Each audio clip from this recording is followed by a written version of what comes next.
तो नीड आप सेटिस्फाई कीजिए, नीड को फुलफिल कीजिए, लेकिन लग्जरी में मत पड़िए। बहुत सारे बच्चे हैं, बहुत सारे यंगस्टर्स हैं, जबरदस्ती अपने आप को यह दिखाने की कोशिश करते हैं कि हम बहुत बड़े हैं, हम बहुत स्मार्ट हैं, हम आईफोन का फोन यूज करते हैं, हम लेवाइस की टी शर्ट पहनते हैं, हम लेवाइस का जींस पहनते हैं। पहनिए, अच्छी बात है, पहनिए। अगर आपके घर में इकोनॉमिक स्टेबिलिटी है तो आप पहनिए, बहुत अच्छी बात है। लेकिन अगर आप इकोनॉमिक स्टेबल नहीं है तो ये मूर्खता मत कीजिए, ये मूर्खता है। दूसरी बात ये कि अगर आप मान लीजिए किसी एक रेस्टोरेंट में जाते हैं, एक नॉर्मल ढाबे में जाते हैं, वहां भी अच्छा खाना मिल जाता है, हेल्दी खाना मिल जाता है। कुछ लोगों को ऐसा होता है, खुजली होती है कि भाई मैं तो भाई 5 स्टार होटल में ही जाता हूं, मैं 3 स्टार होटल से नीचे कहीं किसी होटल में खाना नहीं खाता हूं। भैया वहां जाके खा के देखो, आप वहां का बिल कितना आता है। अगर आप इकोनॉमिकली स्टेबल हैं तो आप वहां का बिल चुका सकते हैं, आपके पास फैमिली सपोर्ट है, आपका खुद की कुछ आप जो कमाते होंगे या बिजनेस करते हैं उसका पैसा है, तो ठीक है, उस समय ठीक है।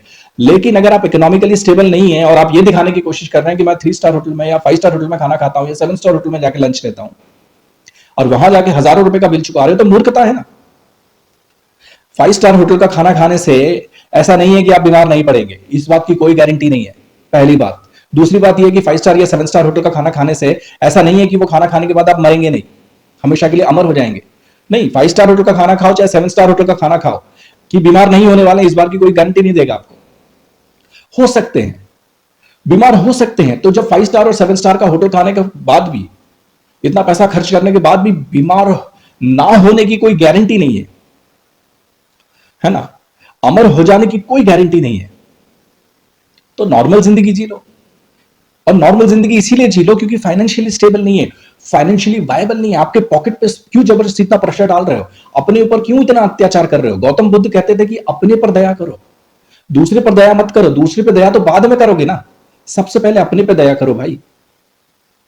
तो अपने बारे में सीखो, अपने बारे में सोचो कि भाई मैं अपने पे प्रेशर न डालूं, मैं अपने को बेवकूफ ना बनाऊं। ये एक अंधी दौड़ है। अगर आप एक दूसरे को दिखाने के लिए या एक दूसरे से ऊंचा बनने के लिए महंगा सामान खरीदने लगेंगे और अपने पैसों को ऐसे फूकने लगेंगे, पैसों में आग लगाने लगेंगे, तो उसकी वजह से आप ही नुकसान में जाएंगे, किसी और को क्या लेना देना। तो आप एक चीज सिद्धांत आप समझिए कि आपकी जो नीड है ना, आपकी जो रिक्वायरमेंट है, बेसिक नीड है, उसको आप फुलफिल कीजिए, वो जरूरी है। और जब आप सेटल्ड हो जाते हैं, जब आप इकोनॉमिकली स्टेबल हो जाते हैं, उसके बाद फिर आप लग्जरी में जा सकते हैं, है ना। द लग्जरी है ना, लग्जरी सबसे पहले सेटल होने के लिए, सेटल होने के बाद का खेल है। सेटल होने से पहले, इकोनॉमिकली सेटल होने से पहले, सोसाइटी में, फैमिली में सेटल होने से पहले अगर आप लग्जरियस लाइफ जीने शुरुआत कर देंगे तो आप इकोनॉमिकली कभी सेटल नहीं हो पाएंगे। और इकोनॉमिकली अगर आप स्टेबल नहीं हो पाएंगे ना, तो आपकी वो जो लग्जरी जो तो 2 4 5 आप प्रोडक्ट ले लेते हैं ना, कि मान लो आपने आईफोन ले लिया, लेवाइस का कुछ कपड़े खरीद लिए, रैंगलर के ले लिए, या किसी दूसरे किसी बड़े ब्रांड के लिए जूते ले लिए, इसके उसके ले लिए 5,000 10,000 15,000 के, तो आपकी वो जो लग्जरी है वो सिर्फ एक दिखावट है। अंदर से तो आप खोखले ही है ना, अंदर से तो आपको पता है कि आपके पास पैसा नहीं है, अंदर से तो पता है आपके पास कि आप इकोनॉमिकली स्टेबल नहीं है। तो ऊपर से आप ये दिखावा क्यों कर रहे हैं, और ये किसके लिए कर रहे हैं, और कब तक ये करेंगे आप, ये काम नहीं आएगा। आप इसको इमीडिएटली छोड़ दीजिए। आपके पास जो है, देखिए सबसे पहले इंपॉर्टेंट क्या होता है कि बेसिक रिक्वायरमेंट्स, जो बेसिक नीड होती है ना, उसके हिसाब से आप खर्चा कीजिए, वो ले लीजिएगा। एक नॉर्मल ठीक ठाक फोन आ जाता है 20-25 हजार में, ले लीजिए। नॉर्मल कपड़े आ जाते हैं 1,000-1,500 में, बढ़िया जींस पैंट आ जाता है ना। 700-800 हजार रुपए की बढ़िया टी शर्ट आ जाती है, ले लीजिए। मेरे हिसाब से तो 600-700 में भी आ जाती है टी शर्ट बढ़िया, और 700-800 के आसपास बढ़िया जींस पैंट आ जाता है, ले लीजिए, पहन लीजिए। तो नीड को फुलफिल कीजिए। देखिए ग्रीड है ना, ग्रीड, महात्मा गांधी कहते थे कि ग्रीड को फुलफिल करने के लिए तो पूरी दुनिया कम है।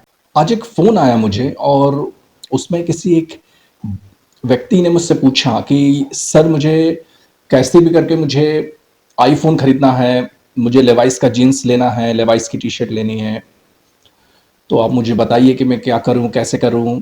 मेरी क्वालिफिकेशन, मैं 12th पास हूं, मैं अभी ये कर रहा हूं, मुझे कैसे करना है बताइए, मेरी तनख्वाह बहुत कम है। तो मैं थोड़ा सा सोचने में पड़ा। फिर मैंने उससे पूछा कि आप मुझे बताइए कि आपको, जब आप इतना कम कमाते हैं, अब लगभग 12-15 हजार के हिसाब से वो नौकरी कर रहा है, तो आपको आईफोन क्यों चाहिए, और अभी आपके पास कौन सा फोन है, आप कौन सा फोन इस्तेमाल करते हैं। तो उसने बोला कि भाई सर मैं अभी सैमसंग का फोन इस्तेमाल करता हूँ, लगभग 18-20 हजार रुपये उसका कुछ प्राइस है, अच्छा एंड्रॉयड फ़ोन है। तो मैंने बोला और आप कैसे कपड़े पहनते हैं? बोला कि मैं भी मेरे उनके घर के पास में कहीं कोई मॉल वगैरह है तो वहाँ से जाता है, तो वो मॉल में जो कपड़े मिलते हैं वो ले आ जाता है। 600-700 रुपए के हिसाब के आसपास वो जीन्स पैंट ले लेता है और 400-500 के हिसाब के करीब करीब वो टी शर्ट्स वगैरह पहन लेता है। तो मैंने बोला कि आप बहुत अच्छा फ़ोन है आपके पास, एक अच्छी क्वालिटी का जीन्स आप पहन रहे हैं और अच्छे कपड़े पहन रहे हैं आप, टी शर्ट भी आपकी बढ़िया है, 400-500 में बहुत बढ़िया टी शर्ट आ जाती हैं। तो अब आपको लेवाइस की ही टी शर्ट या जीन्स क्यों खरीदना है? आपको आईफोन ही क्यों लेना है, वो भी 1.5 लाख वाला? इसके पीछे कारण क्या है? वो कुछ बोला नहीं, उसने बोला कि बस मुझे लेना है, बस आप मुझे बताइए।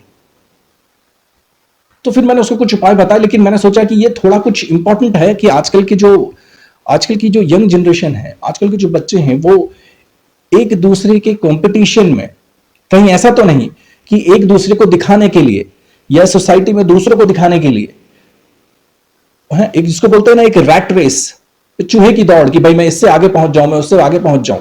तो भाई तेरे पास अगर 40-45 हजार का आईफोन है तो मैं 60 हजार का आईफोन लेता हूं।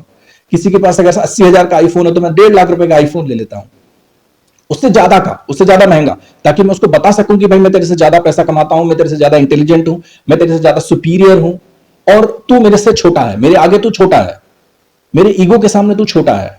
इस तरीके से एक माहौल सा बन गया है। दूसरा, एक अंडर एस्टिमेशन जिसको बोलते हैं ना, कि भाई कोई अगर बोलता है तो वो बताता है कि भाई ये मामूली फोन नहीं है, भाई ये आईफोन है, आईफोन से फोटो खींच रहा हूं या सेल्फी ले रहा हूं या वीडियो बना रहा हूं। अच्छी बात है, वो टेक्नोलॉजी है, उस अपनी अपनी टेक्नोलॉजी होती है, उसका उपयोग होता है ना। लेकिन हर चीज के आप देखिए, आप लॉजिकली अगर आप डिसीजन लेंगे तो आपको पता चलेगा कि हर चीज का अपना एक मेरिट होता है और हर चीज का अपना एक डीमेरिट भी होता है, डिसएडवांटेज भी होता है, एडवांटेज भी होता है। आईफोन का एडवांटेज क्या है? ठीक, नो डाउट, टेक्नोलॉजी बहुत ट्रस्टेड है ना, पूरी दुनिया में बहुत ट्रस्टेड टेक्नोलॉजी है। सिक्योरिटी फीचर्स बहुत बढ़िया हैं, उसके सामने सिक्योरिटी फीचर्स लगभग किसी दूसरे फोन के टिकते भी नहीं है, ये मैं मानता हूं। लेकिन उसकी दूसरी सबसे जो जिसको बोलते हैं ना डिसएडवांटेज क्या है, या जिसका डीमेरिट क्या है? एक तो बहुत महंगा फोन है, पहली बात। दूसरी बात कि उसमें एक ही सिम आता है, सिंगल सिम फोन आता है, वो उसमें आप डबल सिम नहीं चला सकते। और भी दूसरी हो सकती है, लेकिन ये मुझे एक मोटे मोटे तौर पर एक आम आदमी के मद्देनजर मुझे ये कुछ कमियां और कुछ खूबियां नजर आती हैं। अब अगर आप एक नॉर्मल सिटीजन हैं, अगर आप एक कॉमन मैन है, middle class, upper middle class से बिलोंग करते हैं, तो मेरे हिसाब से आपको आईफोन, अगर आप इकोनॉमिकली स्टेबल हैं, इकोनॉमिकली अगर आपका घर का एनवायरनमेंट ठीक है, वायबल है, परफेक्ट है, स्टेबल है, तो आप कुछ भी कीजिए, उससे कुछ फर्क पड़ता नहीं। लेकिन अगर आप इकोनॉमिकली घर से आपका एनवायरनमेंट सही नहीं है और आपको अभी आगे कुछ स्पेशल काम करने हैं, जैसे आपका घर बनवाना है या किसी बहन की शादी करना है या आपकी खुद की शादी करना और कुछ दुकान लेना, कुछ करना, बिजनेस करना, ये करना, तो आप इस प्रकार के खर्चे ना करें। इससे सिर्फ और सिर्फ ईगो का सेटिस्फैक्शन होता है, और ईगो भी फॉल्स ईगो है ना, उससे कुछ मिलता नहीं, आपके पैसे चले गए, है ना। और जो नॉर्मल फोन्स मिलते हैं दूसरी किसी भी कंपनी के, चाहे सैमसंग का, वीवो का, ओप्पो का, इसका उसका, दुनिया भर की बहुत सारी कंपनियां हैं, तो उनमें से किसी भी कंपनी का अच्छा सा अगर आप फोन ले लेंगे 18,000, 20,000, 15,000 के आसपास, 15 से 25,000 के आसपास, तो बहुत बढ़िया फोन आ जाते हैं, बहुत अच्छे फोन आ जाते हैं और बहुत ठीक से चलते भी हैं, और उनका कैमरे की क्वालिटी भी अच्छी होती है, पिक्चर क्वालिटी भी बढ़िया होती है। अब आप ये एक जिसको बोलते हैं ना एक अंधी रेस है ना, जिसमें एक, अगर मान लीजिए एक अंधेरा कमरा हो, उसमें अगर आपको दौड़ा दिया जाए, अब आपको पता ही नहीं चलेगा कहां दीवार है, कहां पे दरवाजे हैं, कहां दरवाजे नहीं है, क्योंकि पूरा ब्लैकआउट है। ये एक अंधी दौड़ है। अगर आप एक दूसरे को दिखाने के लिए या एक दूसरे से ऊंचा बनने के लिए महंगा सामान खरीदने लगेंगे और अपने पैसों को ऐसे फूकने लगेंगे, पैसों में आग लगाने लगेंगे, तो उसकी वजह से आप ही नुकसान में जाएंगे, किसी और को क्या लेना देना। तो आप एक चीज, सिद्धांत आप समझिए कि आपकी जो नीड है ना, आपकी जो रिक्वायरमेंट है, बेसिक नीड है, उसको आप फुलफिल कीजिए, वो जरूरी है। और जब आप सेटल्ड हो जाते हैं, जब आप इकोनॉमिकली स्टेबल हो जाते हैं, उसके बाद फिर आप लग्जरी में जा सकते हैं, है ना। द लग्जरी है ना, लग्जरी सबसे पहले सेटल होने के बाद का खेल है। सेटल होने से पहले, इकोनॉमिकली सेटल होने से पहले, सोसाइटी में, फैमिली में सेटल होने से पहले अगर आप लग्जरियस लाइफ जीने शुरुआत कर देंगे तो आप इकोनॉमिकली कभी सेटल नहीं हो पाएंगे। और इकोनॉमिकली अगर आप स्टेबल नहीं हो पाएंगे ना, तो आपकी वो जो लग्जरी दो चार पांच आप प्रोडक्ट ले लेते हैं ना, कि मान लो आपने आईफोन ले लिया, लेवाइस का कुछ कपड़े खरीद लिए, रैंगलर का ले लिए, या किसी दूसरे किसी बड़े ब्रांड के लिए जूते ले लिए, इसके उसके ले लिए 5,000 10,000 15,000 के, तो आपकी वो जो लग्जरी है वो सिर्फ एक दिखावट है। अंदर से तो आप खोखले ही है ना, अंदर से तो आपको पता है कि आपके पास पैसा नहीं है, अंदर से तो पता है आपके पास कि आप इकोनॉमिकली स्टेबल नहीं है, तो ऊपर से आप ये दिखावा क्यों कर रहे हैं? और ये किसके लिए कर रहे हैं और कब तक ये करेंगे आप? ये काम नहीं आएगा, आप इसको इमीडिएटली छोड़ दीजिए। आपके पास जो है, देखिए सबसे पहले इंपॉर्टेंट क्या होता है कि बेसिक रिक्वायरमेंट्स, जो बेसिक नीड होती है ना, उसके हिसाब से आप खर्चा कीजिए, वो ले लीजिएगा। एक नॉर्मल ठीक ठाक फोन आ जाता है 20-25 हजार में, ले लीजिए। नॉर्मल कपड़े आ जाते हैं 1,000-1,500 में, बढ़िया जींस पैंट आ जाता है ना। 700-800 हजार रुपए की बढ़िया टी शर्ट आ जाती है, ले लीजिए। मेरे हिसाब से तो 600-700 में भी आ जाती है टी शर्ट बढ़िया, और 700-800 के आसपास बढ़िया जींस पैंट आ जाता है, ले लीजिए, पहन लीजिए। तो नीड को फुलफिल कीजिए। देखिए ग्रीड है ना, ग्रीड, महात्मा गांधी कहते थे कि ग्रीड को फुलफिल करने के लिए तो पूरी दुनिया कम है। अब नेपोलियन का नाम सुना होगा आपने, आपको पता है भगवान सबको सब कुछ नहीं देता। अब नेपोलियन जो पूरी दुनिया जीत चुका था, दुनिया का इतना बड़ा योद्धा था, वो 5 फुट 2 इंच का था, उसकी हाइट कम थी, और उसका जो बॉडीगार्ड था, अंगरक्षक, वो 6-6.5 फीट का था। नेपोलियन अपनी घर की दीवार पे, महल की दीवार पे, आप समझिए कुछ फोटो या कुछ लगाने की कोशिश कर रहा था, उसका हाथ नहीं जा रहा था। तो उसके जो पर्सनल बॉडीगार्ड था, उसने उनको बोला कि महाराज मैं लगा देता हूं, मैं आपसे बड़ा हूं। तुरंत नेपोलियन ने उसको टोका, उसको ये बोला और कि तुम सबसे पहले घुटने पे आओ। घुटने पे आया, उसको 50 कोड़े मारे, सबसे पहले उसको कोड़े मरवाए। कोड़े मरवाने के बाद उसको बोला कि तू मुझसे बड़ा कैसे हो सकता है, तू मुझसे सिर्फ हाइट में थोड़ा सा ऊंचा है, तेरी हाइट थोड़ी सी ज्यादा है, बड़ा तो मैं ही हूं पूरी दुनिया में सबसे ज्यादा, मुझसे बड़ा कोई नहीं है। अब देख रहे हो अहंकार का क्या कर कहरवाता है। अब ना नेपोलियन बचा है, ना उसका वो बॉडीगार्ड बचा हुआ, सबके सब। जबकि जितने भी बड़े बड़े जो वाइस मेन, भगवान बुद्ध हो गए, महावीर हो गए, या गांधी जी हो गए, इन्होंने यही कहा कि भाई, या दूसरे बड़े बड़े फकीर या बड़े बड़े साधु संत हो गए, वो यही बोलते हैं कि भाई जितनी तुम्हारा शरीर है ना, 5 फीट 8 इंच का है, 5 फीट 2 इंच का है, या 6 फीट का है, उतनी ही जमीन तुम्हारी है, उतनी ही जमीन पर तुम सो सकते हो।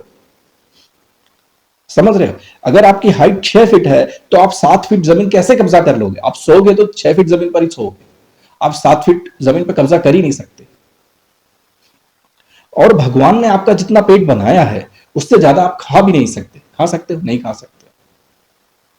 भगवान ने अगर किसी की कैपेसिटी बनाई है कि भाई ये 5 रोटी खाए, तो क्या आप उसको 10 रोटी खिला दोगे? नहीं खा सकता। अगर करोड़पति है तो भी नहीं खा सकता, और गरीब है तो भी नहीं खा सकता। तो प्रकृति है ये, आप समझ रहे हैं? तो नीड आप सेटिस्फाई कीजिए, नीड को फुलफिल कीजिए, लेकिन लग्जरी में मत पड़िए। बहुत सारे बच्चे हैं, बहुत सारे यंगस्टर्स हैं, जबरदस्ती अपने आप को यह दिखाने की कोशिश करते हैं कि हम बहुत बड़े हैं, हम बहुत स्मार्ट हैं, हम आईफोन का फोन यूज करते हैं, हम लेवाइस की टी शर्ट पहनते हैं, हम लेवाइस का जींस पहनते हैं।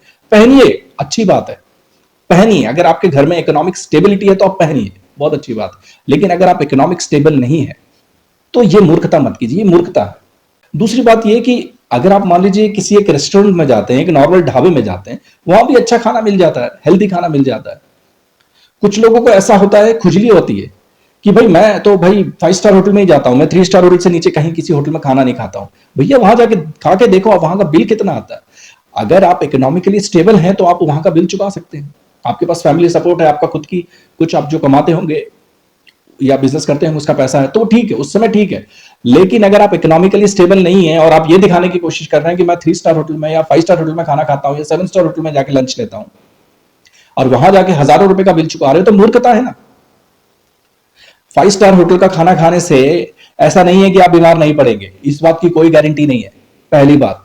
दूसरी बात यह कि 5 स्टार या 7 स्टार होटल का खाना खाने से ऐसा नहीं है कि वो खाना खाने के बाद आप मरेंगे नहीं, हमेशा के लिए अमर हो जाएंगे। नहीं, 5 स्टार होटल का खाना खाओ चाहे 7 स्टार होटल का खाना खाओ, कि बीमार नहीं होने वाले, इस बार की कोई गारंटी नहीं देगा आपको। हो सकते हैं, बीमार हो सकते हैं। तो जब 5 स्टार और 7 स्टार का होटल खाने के बाद भी, इतना पैसा खर्च करने के बाद भी बीमार ना होने की कोई गारंटी नहीं है ना, अमर हो जाने की कोई गारंटी नहीं है। तो नॉर्मल जिंदगी जी लो। और नॉर्मल जिंदगी इसीलिए जी लो क्योंकि फाइनेंशियली स्टेबल नहीं है, फाइनेंशियली वायबल नहीं है। आपके पॉकेट पे क्यों जबरदस्ती इतना प्रेशर डाल रहे हो, अपने ऊपर क्यों इतना अत्याचार कर रहे हो। गौतम बुद्ध कहते थे कि अपने पर दया करो, दूसरे पर दया मत करो। दूसरे पर दया तो बाद में करोगे ना, सबसे पहले अपने पे दया करो भाई। तो अपने बारे में सीखो, अपने बारे में सोचो कि भाई मैं अपने पे प्रेशर न डालूं, मैं अपने को बेवकूफ ना बनाऊं। तो जिंदगी बहुत आसान है, जिंदगी बहुत सरल है। आप जिंदगी को जितना आसान बनाना चाहते हैं उतना आसान बन जाएगी, और जितना मुश्किल बनाना चाहते हैं उतना मुश्किल बन जाएगी। धन्यवाद।